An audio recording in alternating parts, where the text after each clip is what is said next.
আমরা গুলশান 2 থেকে আসছি। আমার নাম মোহাম্মদ লাভ ইসলাম। আমরা একটা মাদারবোর্ড নিয়ে আসছি। এই মাদারবোর্ডটা ইউটিউবে ভাইয়ার ভিডিও থেকে আমরা ভাইয়ার কাছে নিয়ে আসছি। ভাইয়া আমাদের এই মাদারবোর্ডটা খুব সহজেই ঠিক করে দিচ্ছে।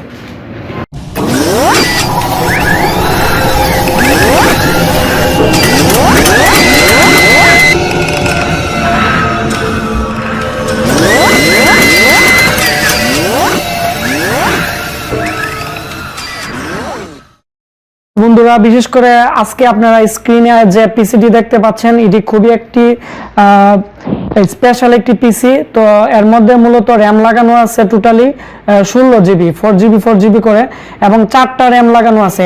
আর বিশেষ করে যে মডেলটি আছে এটি হচ্ছে, আপনারা এখানে ভালো করে খেয়াল করেন, এটি হচ্ছে GA, তারপর হচ্ছে -Z777-HD3।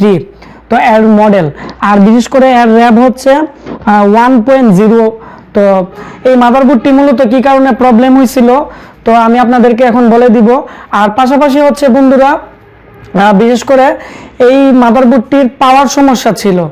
তো এটি কেন বিশেষ করে মাদারবোর্ডটি পাওয়ার সমস্যা হয়েছিল আমি আপনাদেরকে বলে দিব, এবং কোথায় আমরা রিপেয়ার করছি এবং কি কাজ করছি তাও বলে দিব। এবং এই মুহূর্তে আমাদের যে মাদারবোর্ডটি আপনারা দেখতে পাচ্ছেন এটি আমরা রানিং ওকে করে ফেলছি। তো বিশেষ করে আপনারা এখানে স্ক্রিনে দেখেন এটি রানিং আছে। তো বন্ধুরা, বিশেষ করে আমি আপনাদেরকে দেখাচ্ছি এটি হচ্ছে এর মধ্যে কি কি আছে। আমি প্রথমত আপনাদেরকে দেখাচ্ছি, এর মধ্যে একটি 2 জিবির একটি বিশেষ করে গ্রাফিক্স কার্ড লাগানো আছে। তো তারপর হচ্ছে বিশেষ করে এখানে মূলত 4টা হিটসিন র্যাম লাগানো আছে।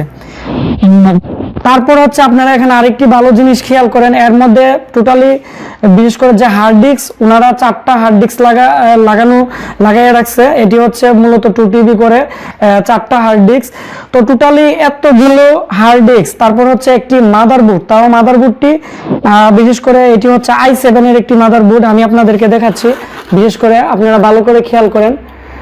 আমরা এর যে প্রপার্টিসে ঢুকে আমরা দেখাচ্ছি এর প্রসেসর কি, আপনারা এখানে ভালো করে খেয়াল করেন। র্যাম হচ্ছে এখানে 16 জিবি। আমরা আরেকটু মোবাইলটি একটু কাছে নিয়ে আপনাদেরকে দেখাচ্ছি যাতে আপনারা অতি সহজেই বুঝতে পারেন। তো তাহলে আপনারা আরেকটু খেয়াল করতে পারবেন। এর র্যাম হচ্ছে 16 জিবি, আর এর প্রসেসর হচ্ছে আপনারা এখানে ভালো করে খেয়াল করেন Core i7 3.40 GHz এর।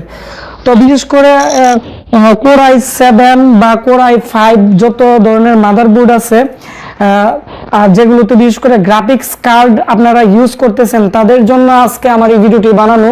কারণ আপনারা অনেকেই আছেন বিশেষ করে অনেকগুলো র্যাম ইউজ করেন, এবং আপনারা বিশেষ করে গ্রাফিক্স কার্ড থেকে ধরে অনেকগুলো হার্ড ডিস্ক আপনারা একসাথে ইউজ করেন। তো উনি মূলত এই যে পাওয়ার সাপ্লাইটি আপনারা দেখতে পাচ্ছেন, এটি হচ্ছে একটি মার্কেটের লোকাল একটি পাওয়ার সাপ্লাই। তো এর ওয়াট হচ্ছে, আপনারা এখানে ভালো করে খেয়াল করেন, 400 ওয়াট। তো 400 ওয়াটে কিন্তু এতগুলো বিশেষ করে জিনিস কিন্তু ভালো চলবে না, আর যদিও চলে তাহলে ওই ক্ষেত্রে মাদারবোর্ডের মধ্যে প্রবলেম হবে। তো আজকে আমি যে কথাটি বলতে চাচ্ছি, যেমন আপনারা এই পাওয়ার সাপ্লাইটি ইউজ করছিল, যার কারণে বিশেষ করে যে SIO আছে, SIO প্রপারলি কাজ করে না, এবং SIOটি নষ্ট হয়ে গেছিল, যার কারণে এটি পাওয়ার আসতো না। ঠিক আছে, তো আমরা মূলত এই SIOটি আমরা চেঞ্জ করে আমরা মোটামুটি এই মাদারবোর্ডটি ওকে করে দিছি। তো যার কারণে ওনারা অনেক দূর থেকে আসছে, যার কারণে এটি নিয়ে আমরা আলাদা কোনো ভিডিও দিতে পারি নাই। তো এখন আমরা যে কাজটি করছি আমি আপনাদেরকে বলে দিচ্ছি। ওনাদেরকে আমরা আমাদের কম্পিউটার ল্যাব থেকে আমরা 600 ওয়াটের একটি ব্র্যান্ড পিসির একটি আমরা বিশেষ করে একটি পাওয়ার সাপ্লাই লাগিয়ে দিছি। তো এর মধ্যে আমি আপনাদেরকে দেখাচ্ছি, এর মধ্যে টোটাল 5টা SATA পোর্ট আছে। তো যার কারণে মূলত এর জন্য আলাদা কোনো কনভার্টার বা কোনো কিছু ইউজ করা লাগবে না। তো এটি মূলত বিশেষ করে এর যে গ্রাফিক্স কার্ড আছে বা 4টা হার্ড ডিস্ক আছে এবং DVD রাইটার আছে, তাছাড়া এতগুলো র্যাম লাগানো আছে, প্রত্যেকটা জিনিসই যে এক একটা ভোল্টেজ প্রয়োজন, তো এটি কমপ্লিটলি দিবে।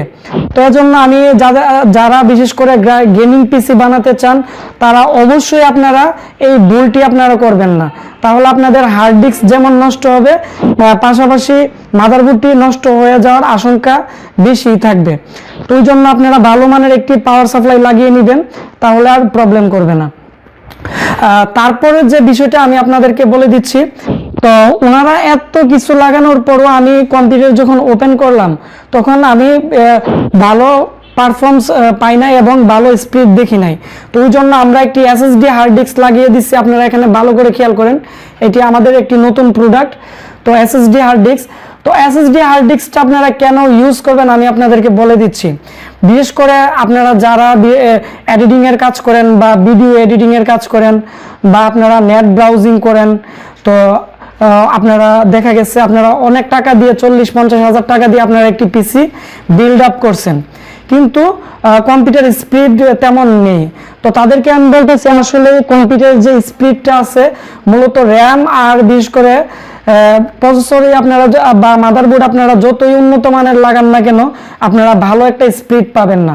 হয়তো মোটামুটি একটা স্পিড পাবেন, কিন্তু আপনারা যদি এসএসডি হার্ড ডিস্কটা আপনারা ইউজ করেন, বিশেষ করে সি ড্রাইভটাকে বিশেষ করে যে উইন্ডোজের জন্য আপনারা যদি বিশেষ করে এসএসডি হার্ড ডিস্কটা ইউজ করেন, আপনারা কি কি সুবিধা পাবেন। এক হচ্ছে আপনারা যত ধরনের ভারী সফটওয়্যার আছে এগুলো খুবই দ্রুত কাজ করবে, পাশাপাশি আপনারা যত ধরনের সফটওয়্যার আছে এগুলো খুবই তাড়াতাড়ি ওপেন হবে এবং উইন্ডোজও অনেকটাই ফাস্ট কাজ করবে।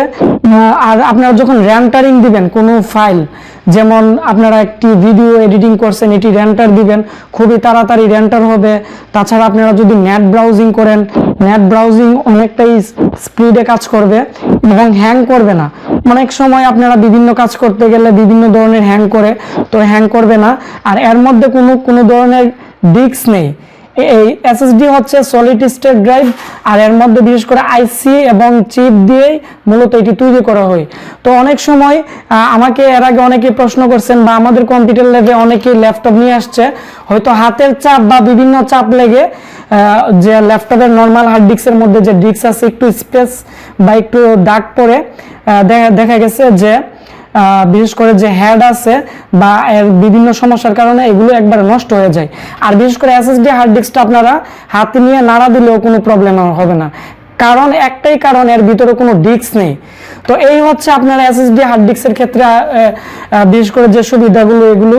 তো আমি এসএসডি হার্ড ডিস্ক এবং যে হার্ড ডিস্ক ড্রাইভ আছে তো এগুলো নিয়ে একটি রিভিউ ভিডিও দিব, তাহলে আপনারা এগুলো আরো অতি সহজে বুঝতে পারবেন।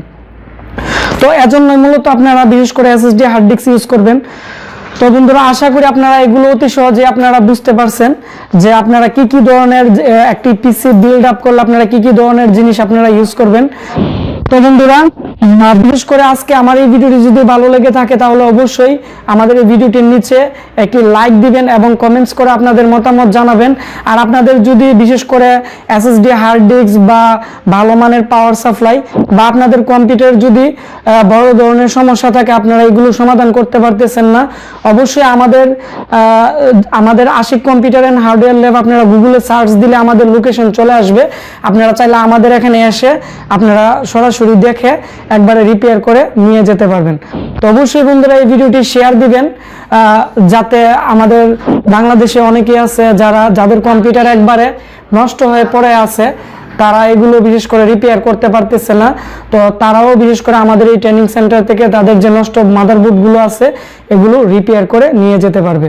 তো আপনারা ভালো থাকবেন, দেখা হচ্ছে এরকম কোনো একটি নতুন ভিডিওতে। আল্লাহ হাফেজ।